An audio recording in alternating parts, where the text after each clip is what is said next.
And then we have the ohmic conductors, the conductors that obey Ohm's law.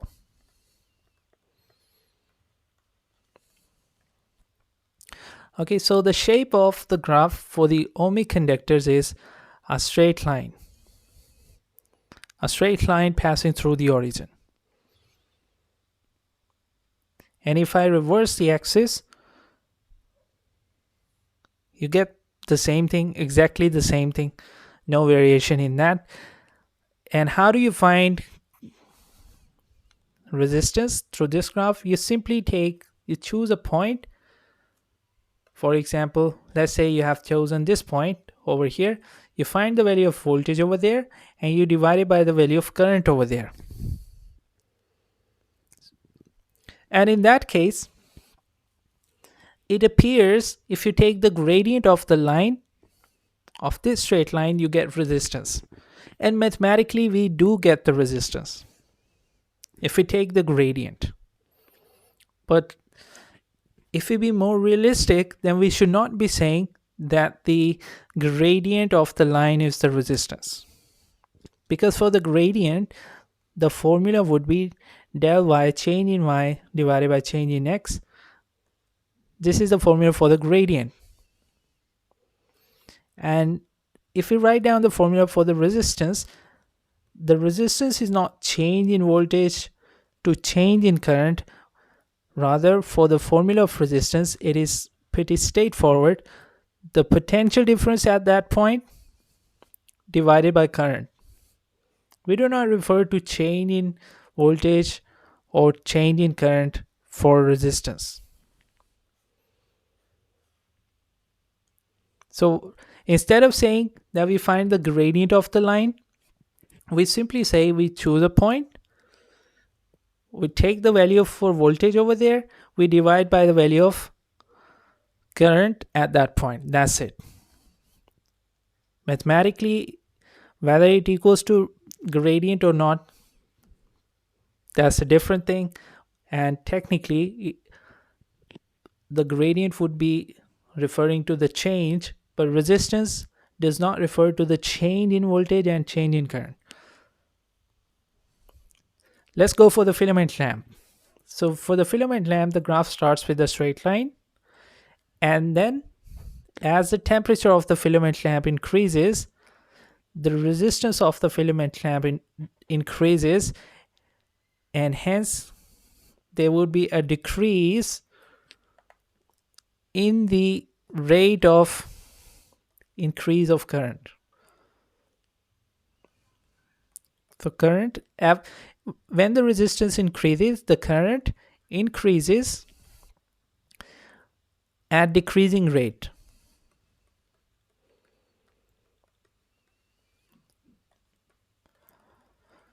So how do we draw the graph? If the current is increasing at a decreasing rate, so the graph would bend away from the current axis. So it would look something like this. Okay, something like this. So we make sure we're not drawing a horizontal line. We just leave it somewhere in the middle. Now at this portion, you see at this portion, many of the students, they are tempted to say the current, as the resistance increases, the current decreases. But if you check out the pattern, if the current were decreasing, then the line has to start getting downward. But the graph is still rising. It is still rising. And hence, the current is not decreasing. Rather, the current is increasing.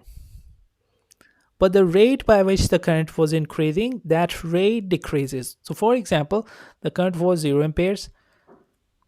I'm going to write current slash amperes over here with respect to the voltage, okay, V.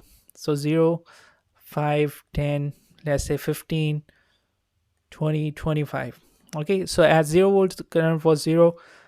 Then it was, let's say 1, If you want to be more realistic, just put milliamperes, because one would be too large current for a voltage of 5. So 1, then 2, then it was 2.5, then it was 2.6, then it was 2.67. So something like this. So if you talk about the change, what is the change in current? 1. What is the change in current? 1. After that, what is the change in current? So this portion now refers to this thing. What is the change in current? 0.5. What is the change in current afterward? 0.6, 0.1. What is the current change in current afterwards? 0.07. So the rate of increase of current decreases. It's not the current itself that is being decreased. Now, if I reverse the axis, I'll have to draw the same graph, but this time the graph would bend. Once again, not towards the y-axis, not towards the x-axis, rather towards y-axis, because the graph has to bend away from the current axis. And in this case, the same thing happens, except for the fact we have just replaced the axis. Then we have for the thermistor, which is a semiconductor.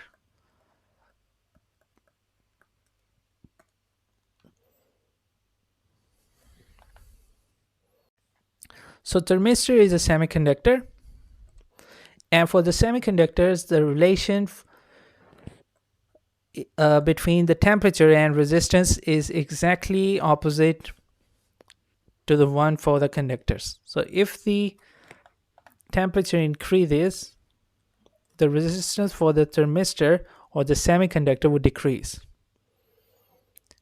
So what does the graph look like? First of all, initially we started with a straight line, and then as the temperature increases, the resistance drops and the graph bends towards current axis. What does that mean? The rate of increase of the current increases.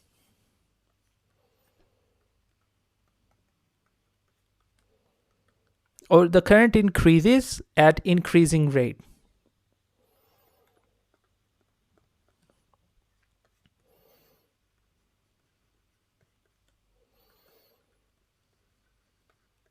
You can say the rate of the current increases at an increasing rate. So this one also bend towards the current axis. Then we have the next one, the diode. So this is another kind of a semiconductor, and diode we study in O-level physics as well, for which the symbol is a triangle and followed by 2 lines. And for this thing, this one is a positive terminal, this one is the negative terminal. And why do we use it? Well, it has plenty of applications, because it ensures that the current travels only in one direction, not in both. So it can be used, it is used for the tuning circuits, it is used for rectification, for half wave and full wave bridge rectification. We study that in A2. We have in the chapter of alternating current, we study it over there. And the other thing that you need to consider is this diode works only when it is forward biased. And how is it forward biased? If this positive terminal is connected to positive end of the power supply or of the battery, and the negative is connected to the negative terminal of the power supply. So for example, if I connect a lamp across it, then in this case the lamp would glow, because the diode is forward biased. But if you do it the other way, if you connect it the other way, for example,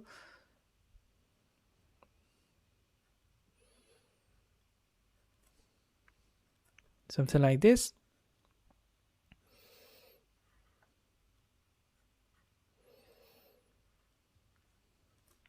So let's say this one is positive, this one is negative.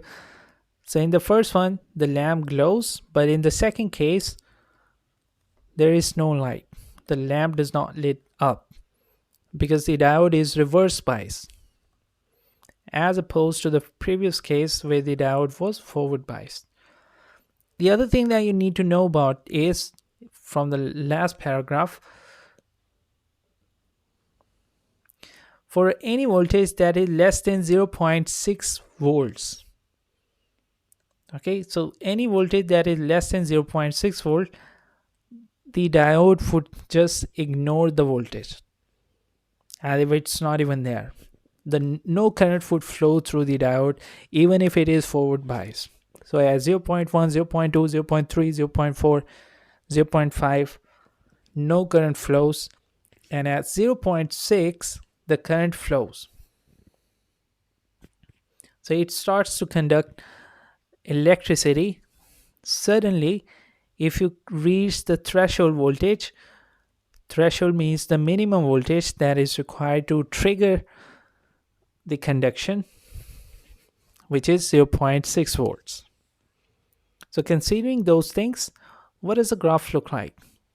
Well, the graph for the diode, so let's say this one is representing 0.6, so no current till the voltage is 0.6, and at 0.6 the conduction starts.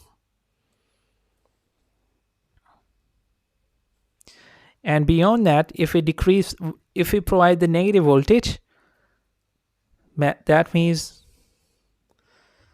over here, for example, there would be no current, and all of a sudden there is a significant increase in the current. You just have to be concerned about the forward bias and the threshold voltage and the positive values of the current.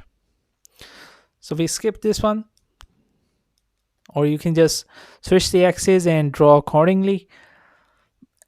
Up next, we have the last graph, which is the graph for resistance against temperature for a thermistor. Now, at a temperature of 0, the thermistor has the maximum resistance. So let's say the maximum resistance is over here. I'm going to call it R maximum, because at the lowest temperature, whatever the temperature we have over here, so we may not necessarily be starting the axis from 0. It could be starting from, let's say, 25 degrees Celsius, and then 30, then 35, then 40. It could be anything. In matter of fact, in paper 3 in A-level physics, you see, we rarely get a chance to start the axis from 0, because for the most part, if we start the axis from 0, then we are not going to use we're not going to plot all the values on the graph. So at the lowest temperature, the resistance for the thermistor would be maximum, and then with the increase in temperature, the resistance would decrease, and practically, if you keep increasing the temperature, the resistance would keep decreasing, but it would never decrease to 0 unless there are some exceptional cases, but forget about that. We don't study that over here. So you increase the temperature, the resistance decreases.